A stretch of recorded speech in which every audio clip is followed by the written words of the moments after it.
Kesi ya uhaini inayomkabili mwenyekiti wa chama kikuu cha upinzani nchini Tanzania Chadema, Tundu Lissu, imeendelea leo katika mahakama ya Kisutu jijini Dar es Salaam, ambako mshtakiwa huyo ameeleza kutoridhishwa na jinsi yanavyotendewa na mamlaka za magereza, ikiwemo kupokonywa haki ya kuonana kwa faragha na mawakili wake, kufanya ibada kwa mujibu wa imani yake ya kidini na kuwekwa pamoja na watu waliohukumiwa kunyongwa. Kutokana na hayo, Lissu ambaye kitaalamu ni mwanasheria ameamua kuwaondosha mawakili wake na kujiwakilisha mwenyewe kuanzia sasa. Shauri hilo limeahirishwa hadi Julai mosi. Wakili Fulgens Masawe: kwa kawaida mteja kuomba kutetea mwenyewe mahakamani sio kitu kigeni, huwa kinatokea mara nyingi, lakini sababu zinatofautiana na sababu ya Tundu Lissu imekuwa ni aina yake. Mara nyingi kuna wateja ambao wanapewa kujitetea wenyewe mahakamani pale hawaridhishwi na aina ya uwakilisho nao upata kutoka kwa mawakili wao. Sasa imetokea kwamba kwa kesi ya Tundu Lissu yeye mwenyewe ni wakili. Mawakili wake takribani 50 hawana kazi kwa sasa. Ndio maana yake kama yeye anaamua kujitetea mwenyewe,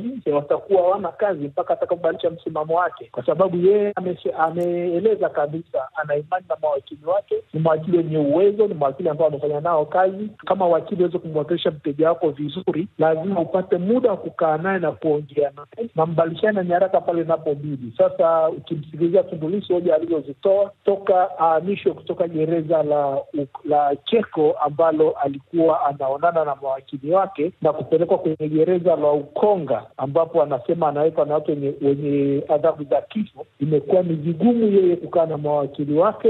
Litaathiri vipi mwenendo mzima wa shauri hilo la uhaini la Tundu Lissu? Ina athari kubwa sana. Unajua, kwa kawaida sisi kwa mfano kwenye jamii yetu ya mawakili tunasema usiendeshe shauri ambalo na maslahi nalo. Sasa fikiria lile ambalo linakuhusu wewe, maana lina athari za kisaikolojia, lina athari za emotion, sijui niweke lugha gani. Sasa pengine mtu wa kawaida anaweza akajiuliza mstari uko wapi kati ya kuendelea kuwa mshtakiwa lakini pia kuchukua nafasi ya wakili ya kujitetea. Hii italeta mgongano wa nafasi au kuchanganya majukumu katika kesi hii ya jinai kwa kiasi gani? Haitaleta mgongano kwa sababu kwa asili inatakiwa mtu yeyote mwenye shauri lake mahakamani aliendeshe mwenyewe, lakini unapowakilishwa inakusaidia tu ile mtu mwenye uelewa wa sheria aweze kukuongoza vizuri ili haki ionekane imetendeka. Sasa kwa mazingira hayo ya kesi hii, kitu ambacho mwananchi wa kawaida hataelewa ni kwamba ataona haki haitendeki. Haki haitendeki kwa sababu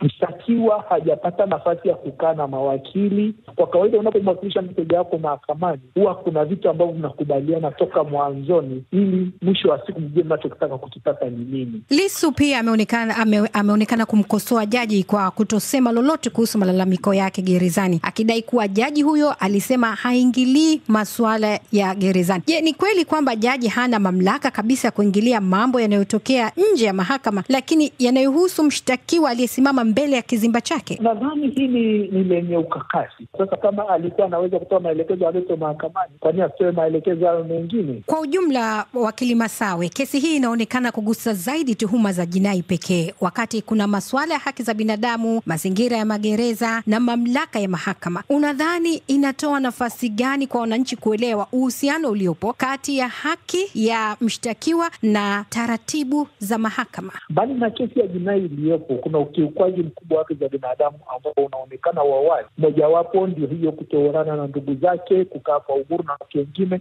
Kwa kawaida sheria inaelekeza pia, wakati shauri inaendelea kwenye mahakama ya chini na ikaona kuna uvunjifu wa haki za binadamu, inaweza ikapeleka kwenye mahakama kuu ambayo ina mamlaka kusikiliza mambo ya haki za binadamu, kwenda kutoa tafsiri au kutoa maelekezo pale inapoona kuna haki inakiukwa.